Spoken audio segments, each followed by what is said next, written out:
السلام علیکم پیارے دوستو، ویلکم ٹو دی ہسٹوریکلز۔ آج ہم بات کریں گے آزادی اظہار رائے کے بارے میں۔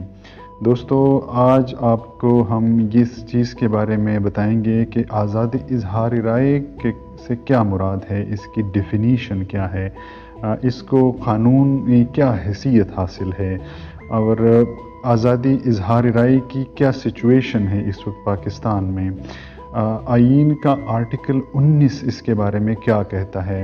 1973 کا جو آرٹیکل 1973 پاکستانی آئین ہے، اس میں آرٹیکل 19 کی کیا حیثیت ہے اور آزادی اظہار رائے سے کیا مراد ہے۔ اظہار رائے کی تعریف کیا ہے اور اس کی اہمیت کیا ہے اور اس کی ضرورت کیا ہے۔ تعریف اس کی یہ ہے کہ اظہار رائے سے مراد خیالات کا بلا رکاوٹ ترسیل ہے۔ خیالات اور معلومات کا ایک جگہ سے دوسری جگہ جو ترسیل ہے بلا رکاوٹ، اس کو اظہار رائے کہتے ہیں۔ چاہے یہ جو ترسیل ہے خیالات کا، یہ زبانی ہو یا لکھنے سے ہو یا کسی دوسرے ذریعے سے ہو۔ آزادی اظہار رائے خیالات و نظریات کا آزادانہ اظہار اور تنقید و اختلاف رائے قائم کرنے کا حق ہے۔ اصل میں اظہار رائے جو ہے وہ خیالات اور نظریات کا، کسی بھی شہری کے خیالات و نظریات کا آزادانہ اظہار اور تنقید اور اختلاف رکھنے کا حق ہے۔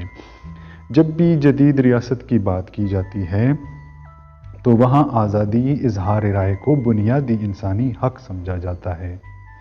خصوصاً جمہوری معاشروں میں آزادی اظہار رائے پر کسی قسم کی پابندی بنیادی انسانی حقوق پر قدغن کے مترادف ہے۔ آزادی اظہار رائے جمہوری معاشروں میں قوت برداشت یا ٹالرنس کو پروان چڑھاتا ہے۔ اس کی وجہ سے ہی برداشت معاشروں میں پیدا ہوتی ہے۔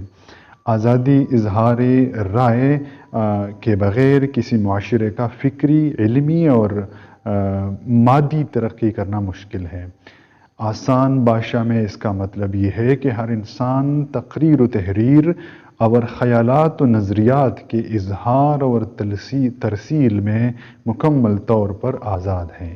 ہر انسان اپنا پوائنٹ آف ویو یا نقطہ نظر رکھنے کا حق رکھتا ہے اور کوئی ریاست، قانون یا مذہب یہ حق اس سے چھین نہیں سکتا۔ اگر ہم دنیا کی بات کریں، باقی دنیا کی بات کریں، آرٹیکلز جو مختلف ایسے کانسٹیٹیوشنز میں موجود ہے جو انسان کو بنیادی اظہار رائے کا حق دیتا ہے۔ اگر ہم امریکہ کی بات کریں تو امریکہ کے آئین کی جو آرٹیکل 1 ہے، first article of the constitution of United States, وہ اپنے شہریوں کو آزادی اظہار رائے کا حق دیتا ہے۔ اس میں مختلف ایسے کوئی چیزوں کے ساتھ مشروط بھی نہیں کرتا۔ امریکہ کے اس آرٹیکل کو کچھ زیادہ چیزوں کے ساتھ مشروط نہیں کیا گیا۔ اب اگر یورپ کی بات کی جائے تو وہاں بھی اظہار رائے کی آزادی پر کوئی خاص پابندیاں موجود نہیں ہیں۔ اب اگر ہم پاکستان کی بات کریں کہ پاکستان میں اظہار رائے کی کیا صورتحال ہے اس وقت، پاکستان کے موجودہ آئین 1973 کا آرٹیکل 19 شہریوں کو آزادی اظہار رائے کا بنیادی حق دیتا ہے، لیکن یہ حق مذہب، قومی سلامتی، بیرون ممالک یا دوسرے ممالک کے ساتھ جو تعلقات ہے، توہین عدالت ہے یا توہین مذہب ہے اور امن عامہ میں بگاڑ کے خدشے کے سمیت کئی چیزوں کے ساتھ مشروط کر کے اس حق کو محدود کیا گیا ہے۔ یعنی بہت ایمبیگوس قسم کی ایک آرٹیکل 19 پاکستان کی ہے جس میں کوئی خاص اور صاف طریقے سے اس آزادی اظہار رائے کا حق نہیں دیا گیا۔ مختلف ایسے الفاظ استعمال کیے گئے ہیں جو کہ عام بندے کے لیے سمجھنا مشکل ہے، لیکن قانونی حیثیت میں وہ بہت زیادہ معنی رکھتے ہیں۔ اس لیے اس قانون کو، اس حق کو کافی حد تک محدود کیا گیا ہے۔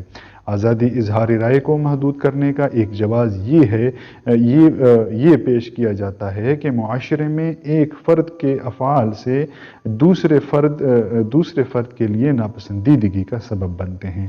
یعنی ایک انسان جو کرتا ہے اس کے کیا گزرا دوسرے انسان کے لیے ناپسندیدگی کا باعث ہے، اس لیے کوئی بھی انسان اپنے اعمال میں، اپنے اظہار میں مکمل طور پہ آزاد نہیں ہے، بلکہ جو اس کی سراؤنڈنگ ہے یا اس کی ریاست یا